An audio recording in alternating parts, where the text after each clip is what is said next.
President Ramos Horta pushed bilateral cooperation with Vanuatu on historic first state visit. Police intensifies camp crackdown as experts push for dedicated cybercrime laws. Australian delegation reviews aid impact in Timor-Leste. Northern Territory government moves to expand Lemon Bight Marine Park. Welcome back to RTTL World News. I'm Zegedes.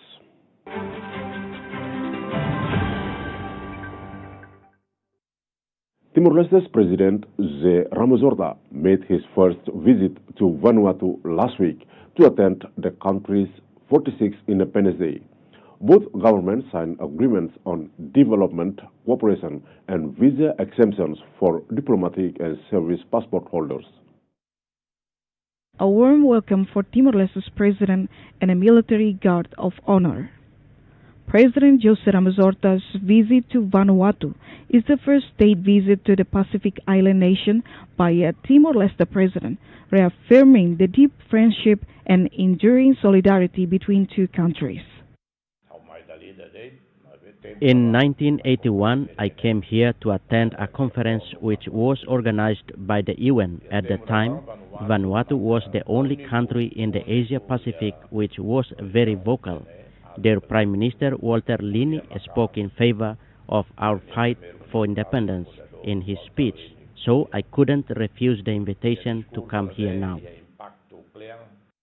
On his first day, President Ramos Horta held separate meetings with Vanuatu's President Nike Vorubaravu, Prime Minister Jotam Napat, and Speaker of Parliament Stephen Felix to discuss further strategic cooperation and people-to-people links. It's confirmed Prime Minister of Vanuatu and Prime Minister of PNG will attend our Proclamation of Independence commemoration on 28 November. I hope when they are here, they can talk with our government to strengthen our cooperation. Vanuatu holds a special place in Timor-Leste's history, standing as the only Pacific island nation to support its struggle for independence. During his visit, the President presented Timor-Leste's highest state honors and solidarity medals to Vanuatu's leaders and national police officers who served to restore peace in Timor-Leste under the UN peacekeeping mission. The next day, President Ramos Horta witnessed the signing of the visa exemption and strategic cooperation agreements between the two countries. Framework agreement? The framework agreement is about development cooperation between the two countries. There are 9 programs: economic, education, trade, human resources development, fisheries, sport, culture, environment, climate change, blue economy, energy, infrastructure, and diplomacy. At the invitation of Vanuatu's Prime Minister, President Ramos Horta then participated in Vanuatu's 46th Independence Day celebrations. Following his historic visit to Vanuatu, President Ramos Horta headed to Melbourne, Australia, to join the Timorese community in celebrating the 50th anniversary of the arrival of the first Timorese refugees on Australian soil. New fraud cases continue to be identified by Timorese authorities, with the police arresting 92 more perpetrators in Dili in the last week. Legal experts are calling on the government to prioritize a comprehensive cybercrime law as transnational online scams, financial fraud, and digital threats grow. Police have arrested more than 400 perpetrators as massive scam center crackdowns continue. Last week, 92 foreign citizens were arrested and detained following raids in Kampung Baru and Zel Villa Hotel in the Area Branca. PNTL will not allow our country to become a platform for these predatory activities. Most of the defendants were charged with fraud, involvement in organized crime, money laundering, and illegal gambling, with the court setting bail between $2,500 and $10,000 US for each individual. Members of the public have called out the court for not imposing heavier sentences. After the police arrested and sent the perpetrators to court, they were released. Why? Legal expert Carlos Afonso Damaya said operators are attempting to exploit a loophole in Timor-Leste's law. The world today is advancing faster with electronic development, but our laws maintain outdated standards, which makes people feel very comfortable committing crimes in our country because our law has lost its function of preventing and prosecuting crimes. Dr. Carlos urged the government to immediately enact laws to eradicate cybercrime. First, we need to create laws. Second, train our human resources. Our police, including forensic police and criminal investigators. And the government also needs to train its judges so that they can have a more up-to-date perspective on these cases.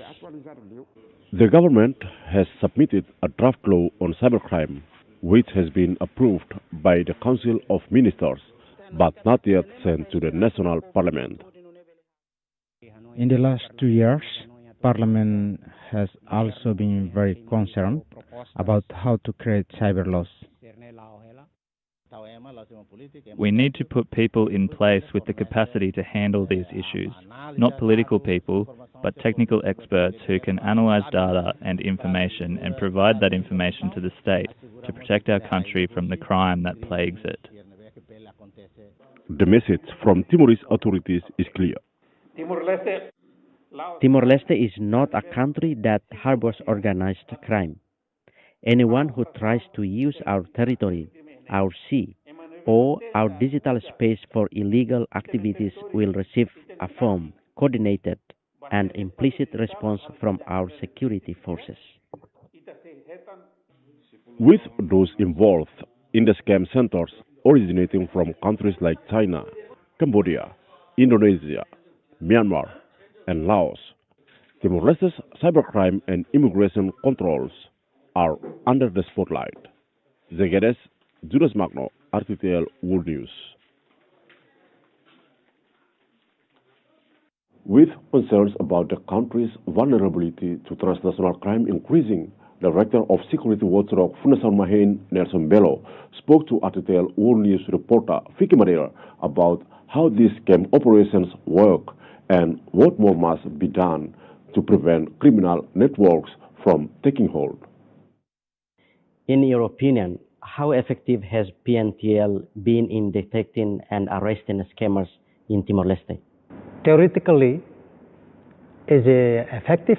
Practically, it's not effective. Those scammers that have been detained in different areas, while brought to court, they got temporary residence arrest, what we call house arrest. At the same time, they also operate scams in other places, whether in a hotel or in other place that recently detected. It means that it's not really effective. So, Director, how do these scam centers operate and who are they targeting? The first thing why they are coming to Timor-Leste, it's that in terms to that our national legislations that does not in place, which can be attract them that they can easily to get in and to get out. That's the first thing. The second thing is that they can there has been local facilitators that in place. All these reasons given to them that they can come and operate in Timor-Leste. Why is it important for authorities to distinguish organizers from those who may have been exploited to work in these scam centers? By looking to the scammers that some media coverage, they say that they don't know when they were in their hometown, they got recruited and sent to other places. Some of them, I know they were in Cambodia, then sent to Timor-Leste. So when they arrived in Dili, immediately sent to start working on the scammers. The second thing, by looking to there are several of the scammers that has no legal document, has like a passport. It means that their passport in somebody's hand, whether in the boss's hand or in a local facilitator's hand. So by this, we can understand that they are not really scammers, but they are also human trafficking victims. So beyond these raids and arrests, what more needs to be done by police and the government to ensure this issue doesn't progress? The number one priority is we need to have legislation that's in place. Cyber security, which can focus on the cyber issues, scams, and other things. That it's really needed. The second thing that we need to revisit against the policy that we're giving a license to the Starlink. We need to have a mechanism for our telecommunication system that we can control. In the way we can understand how the customer can use it. Fundación Mahane has warned for several years that weaknesses in Timor-Leste's immigration controls expose the country to transnational organized crime. What needs to be improved to prevent this from happening? So we need to have a formal cooperation among of the big countries for the sharing information in terms to the immigration issue. All this we need to put in place because by regional integration there will be more people coming and go, more goods will come in, and then how we can control effectively. Then we need to have a good mechanism to where nationally or regionally in place. Thank you very much for talking with RTTL News Director. Yeah, my pleasure. A delegation of Australian parliamentarians and NGO executives visited Timor-Leste last week to monitor Australian government-funded development projects in the country. Australia remains Timor-Leste's largest development partner, contributing over $20 million to the country's growth in the last year. Tracking every $8, Australian lawmakers met with local communities in Dili to examine how foreign aid is being spent. In particular, the municipal government. The delegation visited a freshwater reservoir fed by natural streams in Dari. It's great to be here and to see this village, Dari, where we've got a tap which has really changed the lives of the villagers here in terms of access to drinking water in their own homes. This water tank was built in 2021 through the National Program for Village Development Fund with technical assistance for participants, an Australian-funded program. This water is not only supplied to the community of Sukulau, but also to the communities in Ramelau sub-village, Fatunaba sub-village, so almost 70 households have access to this spring. Working alongside local NGO Rttl, communities build traditional water conservation barriers to protect their long-term water supply. This spring, even in summer, it does not dry up, but the volume of water is less. So, with this water reservoir tank, to collect the water and distribute it to the communities in this area. How does it work? Since independence, Australian-funded programs have benefited Timor-Leste's health, education, climate change, economic development, water and infrastructure sectors. our government and your government need to continue working together to make sure that every dollar spent makes the absolute maximum difference for Timor-Leste. You're our close neighbours, you're our friends, you're our family, and we want to see you thrive and we want to continue the friendship.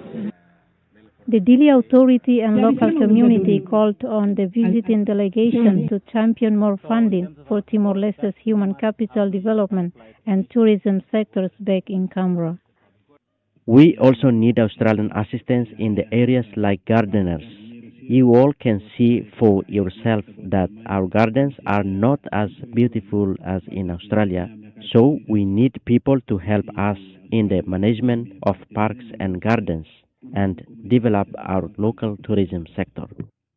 Upon returning to Australia's capital, the 8-member Australian delegation will brief their government on how aid funding is providing local livelihoods and where to expand future cooperation. It is really important as politicians that when we go back home we can have that informed conversation with our government about where the money goes and how important it is to our relationship. On their last day in Timor, the delegation visited the National Eye Centre in Dili to observe its eye health services firsthand. For over 2 decades, the Australian-funded East Timor Eye Program has helped establish the centre and its ongoing support for human capacity and equipment. We are deeply grateful for the long-standing support of the Government of Australia to the East Timor Eye Program and our development partners in strengthening our national health system. The delegation spent 7 days in Timor-Leste, visiting Maliana, Balibo, and Okusi to monitor Australian-funded programs. Pauline Quintown, Judas Magno, RTTL World News.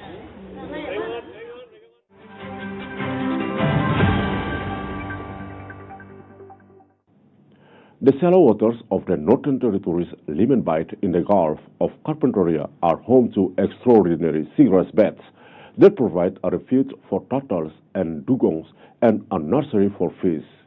The territory government is on the cusp of expanding a marine park, which it hopes will also bring more recreational fishers to the bight.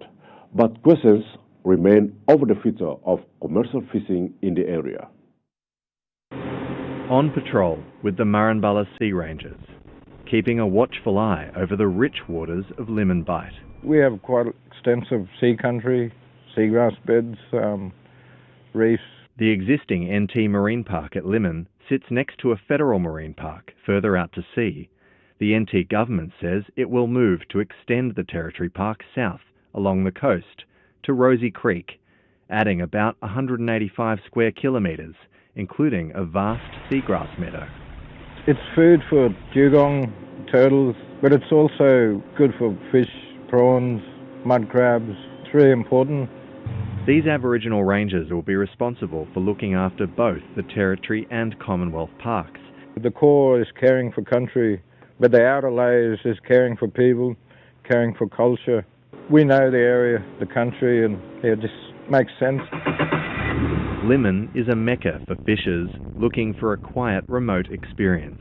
To me, it's one of the most alive places in the Territory. I think to go out and catch 12 species in a day is not very difficult. It's Lemon Bight for you. Commercial mud crabbers and prawn trawlers are currently allowed in parts of the NT Marine Park, while some of those same methods are banned in the Commonwealth waters. People would be surprised to hear that damaging fishing practices like seafloor trawling and gill netting is still allowed in the marine park. Fishermen and traditional owners think there should be a way to get the balance right.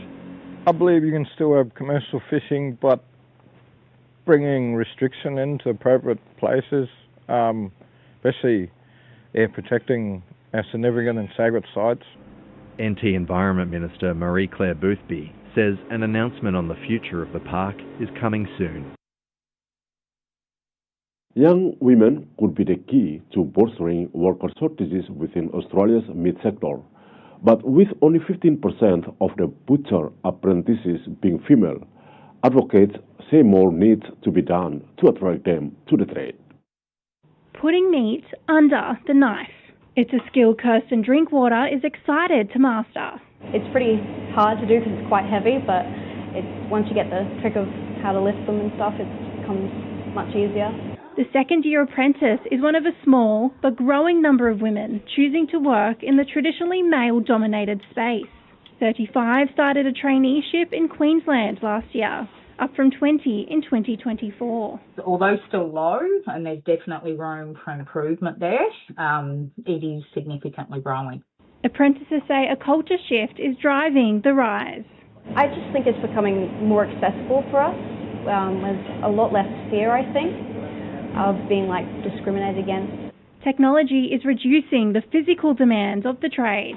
That's partly about trying to keep workers generally safe and partly about the efficiencies you can get from using technology. But a lack of facilities can deter some women from staying long term.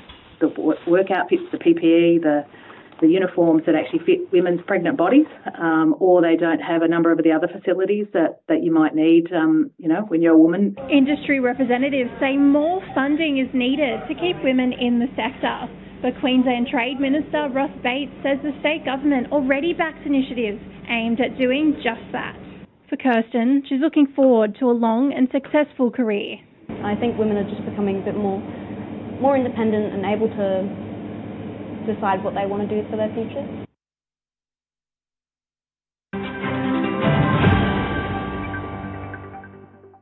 And now tomorrow's weather, starting with Dili. Partly sunny, a top temperature of 32 and a low of 21 degrees.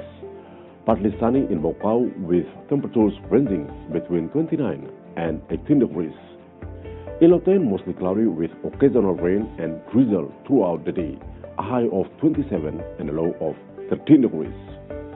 Mostly cloudy in Boponaro with a couple of showers in the afternoon, a top temperature of 27 and a low of 13. And up in Aleo, pleasant and mostly sunny, temperatures ranging between 26 and 12 degrees. Now, looking abroad, sunny in Kupang, a high of 32 and a low of 22. Mostly sunny in Bali, temperatures ranging between 35 and 20 degrees. In Jakarta, partly sunny with a couple of afternoon showers, a top of 33 and a low of 24. Very hot and humid with times of clouds and sun in Seoul, a high of 37 and a low of 26 degrees. Mostly sunny in Darwin, temperatures ranging between 32 and 21 degrees. In Sydney, mostly sunny with an afternoon shower in places, a high of 22 and a low of 8 degrees. Humid with partial sunshine in Lisbon, temperatures ranging between 28 and 20 degrees. In London, warm with considerable cloud, with a top temperature of 27 and a low of 18. And periods of rain in Belfast, a top temperature of 18 and a low of 11 degrees.